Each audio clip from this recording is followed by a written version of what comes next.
Bon, ici, la quatrième étape de la vérification, ça va être de vérifier sur le véhicule.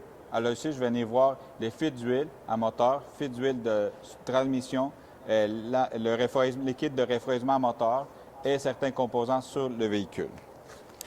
Alors, je vais commencer ici par vérifier, voir sous mon radiateur si j'ai des fuites de liquide de refroidissement visible. Ici, vu que j'ai un système qui a un système de climatisation, voir si mon compresseur il y aurait une fuite à cause du colorant.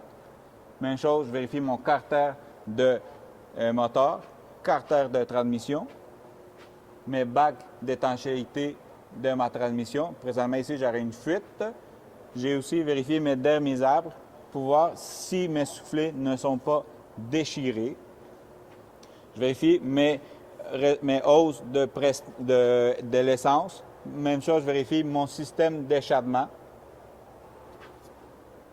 Là, je m'en viens ici en arrière pour venir vérifier mes amortisseurs pour voir pas s'il n'y a pas de fuite. Même chose pour mes ressorts, je vérifie voir s'ils ne sont pas cassés. Je vais venir prendre le temps de vérifier ici s'il n'y a pas de fuite sur mon tambour en arrière, vu que des fois, à cause de mon cylindre de roue, bien, je peux avoir des fuites. Je vérifie aussi mes tuyaux de frein, voir s'ils ne sont pas trop rouillés. Même chose, mes hausses mes tuyaux de frein et mes hausses de système d'ABS aussi à vérifier s'ils ne sont pas déchirés. Alors, une autre étape de ma vérification, ça va être de vérifier ma suspension avec une barre de force. Alors, il va me rester à vérifier mes bagues de table ici pour voir s'ils ne sont pas décollés. Aussi, je vais venir vérifier mes supports de transmission pour voir s'ils ne sont pas décollés ou il y a vraiment un loose, un jeu. Et pour finir, je viendrai vérifier mes biellettes de suspension pour voir s'il n'y aurait pas un loose pressant, un jeu. Alors, je vais mettre ma main proche de mon bout de ma barre de ma biellette de suspension, ce qu'on appelle un linkit, et voir si je sentirais un loose.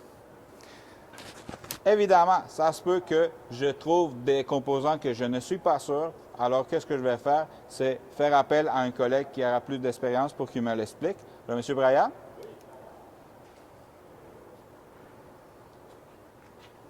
Ici, présentement, j'ai une fuite, mais je ne suis pas sûr de où elle provient, cette fuite-là. Bien vu, Manuel. Ça provient du joint d'étanchéité de ton essieu. Ah, merci beaucoup, M. Brian. Ça fait plaisir. Merci beaucoup. Alors, en ça consiste les vérifications en dessous le véhicule. Dépendant du véhicule, ça va prendre un petit peu plus de temps parce qu'il va y avoir des suspensions en arrière un petit peu plus compliquées avec plus de bras, mais ça va être à vérifier.